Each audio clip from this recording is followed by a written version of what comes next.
Cox's Bazar tour part 5। আজকের destination বাংলাদেশের শেষ প্রান্ত টেকনাফ। আসসালামু আলাইকুম, welcome to go by flow. আগের পার্টগুলো আশা করছি দেখেছেন, না দেখে থাকলে আমি কমেন্টে লিংক শেয়ার করে দিচ্ছি। লাস্ট পার্টে তো দেখিয়েছি আজকে আমরা মেরিন ড্রাইভ রোডে ঘুরতে বের হয়েছি। Cox's Bazar to Teknaf marine drive ৮০ kilometre দীর্ঘ একটি সড়ক, যা বঙ্গোপসাগরের পাশ দিয়ে কক্সবাজারের কলাতলি সৈকত থেকে টেকনাফ পর্যন্ত বিস্তৃত। এটি বর্তমানে পৃথিবীর দীর্ঘতম মেরিন ড্রাইভ সড়ক, যেখানে সমুদ্র, আকাশ আর পাহাড়ের ঘটেছে মহামিলন।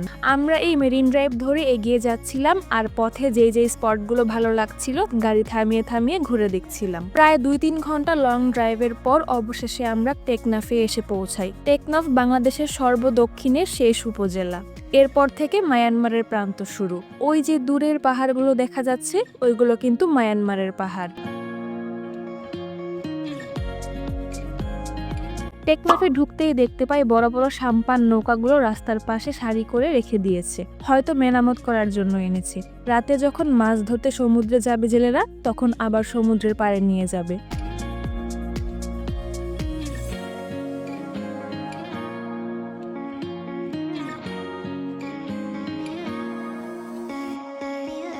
আমরা টেকনাফ জিরো পয়েন্টে এসে গাড়ি থামাই। এখানে কি যে বাতাস ছিল!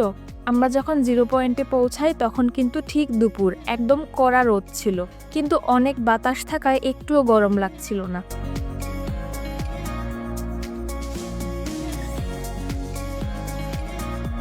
এটি হচ্ছে সাবরাং ট্যুরিজম পার্ক। এই জায়গাটা অনেক বেশি সুন্দর আর বৈচিত্র্যময়, কারণ এর দক্ষিণ পশ্চিম দিক থেকে উত্তাল বঙ্গোপসাগর, পূর্বে শান্তশিষ্ট নাফ নদীর পানি, আর উত্তর দিকে মনোরম পাহাড়ের দৃশ্য।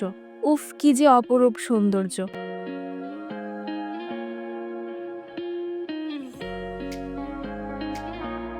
আমরা এখানে বেশ কিছুক্ষণ থেকে কিছু খাওয়া দাওয়া করে আবার রওনা হয়ে যাই আজকের শেষ গন্তব্যে, টেকনাফ মায়ানমার ট্রানজিট জেটিঘাট।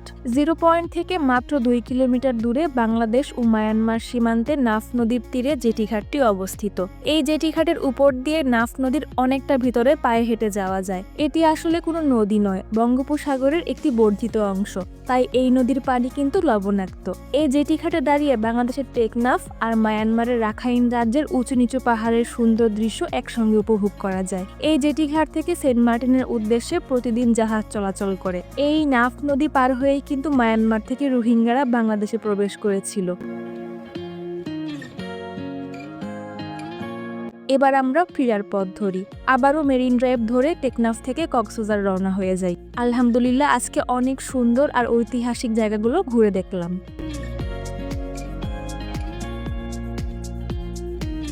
ফিরতে ফিরতে প্রায় 4:30 বেজে যায়, তাই রুমে যাওয়ার আগে রেস্টুরেন্ট থেকে খাবার কিনে পার্সেল করে নিচ্ছিলাম। আজকে এসেছি সাতঘর রেস্টুরেন্টে, এখান থেকে ভুনা খিচুড়ি কিনে রুমে চলে আসি। গোসল করে ফ্রেশ হয়ে তারপর লাঞ্চ করে নিই। এই খিচুড়িটা একদম বেস্ট ছিল।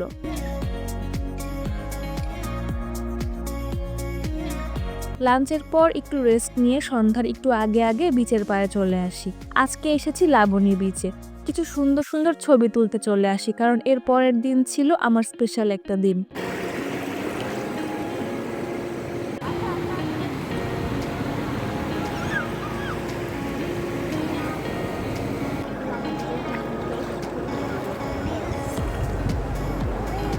এই রেড গাউনটা প্রায় ১.৫ বছর আগে বানিয়ে রেখেছিলাম, এভাবে সমুদ্রের পাড়ে এসে পরে ছবি তুলবো বলে। And at last my dream has been fulfilled.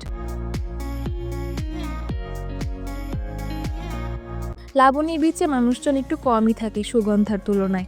এদিকে অনেক অনেক দোকানপাট আছে, তো আমরা ভাবছিলাম টুকটাক যা কিছু কিনার আছে আজকেই কিনে ফেলবো। কক্সবাজার এসেছি, সবার জন্য তো একটু ছোটখাটো গিফট কিনতেই হবে। এই সানগ্লাসটা দেখছিলাম, কি ফানি দেখতে এটা। সুগন্ধা বিচের পাশের দোকানগুলো থেকে বাড়ির সবার জন্য আর আমাদের নিজেদের জন্য জুতা, ব্যাগ, ব্রেসলেট, এই টুকিটাকি জিনিসগুলো কিনে নিলাম। এরপর আবার হাঁটতে হাঁটতে বিচের পাড়ে চলে যাই। মানে পারলে মনে হয় সমুদ্রের পাড়েই থেকে যেতাম, যেতেই ইচ্ছে হয় না এখান থেকে। লাবণী বিচ আর সুগন্ধা বিচ একদম পাশাপাশি। আমরা বিচের পাড় দিয়ে হাঁটতে হাঁটতে লাবণী থেকে সুগন্ধা বিচে চলে আসি। সন্ধ্যা যেহেতু একটু চা তো খেতেই হবে। এরপর চা খেয়ে রুমে চলে যাই। একদম রাত 11টার পরে রুম থেকে বের হয়ে জাফরান রেস্টুরেন্টে চলে আসি রাতের ডিনারের জন্য। অনেস্টলি বলছি, যে 2 দিন খাবার দাবার খেলাম সবচেয়ে বাজে এক্সপিরিয়েন্স ছিল আজকে।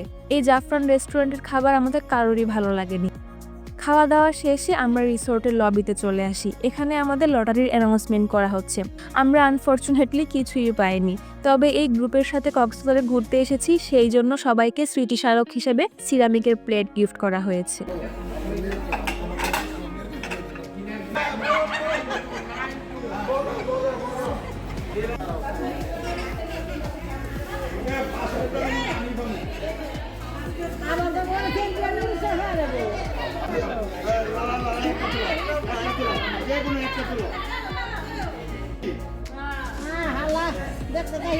ততক্ষণে কিন্তু রাত 12টা বেজে গিয়েছে। And yes, it was my birthday. তো রাত 12টায় আবারও আমরা বিচের পাড়ে চলে আসি, কারণ এমন সুন্দর সুযোগ তো আর সবসময় পাবো না। জন্মদিনে সমুদ্রের পাড়ে দাঁড়িয়ে ঢেউ গুনছি। Seriously that was a best ever birthday of my life, a beautiful moment. আজকের ব্লগটা হয়তো একটু বড় হয়ে গেল। ধৈর্য ধরে যারা দেখেছেন তাদেরকে অনেক ধন্যবাদ। আগামী পার্টে ইনশাল্লাহ শেষ দিন কি করলাম আর কিভাবে আমরা কক্সবাজার থেকে ব্যাক করলাম তাই শেয়ার করব। আজ তবে বিদায় নিচ্ছি। ভালো থাকবেন সবাই। আল্লাহ হাফেজ।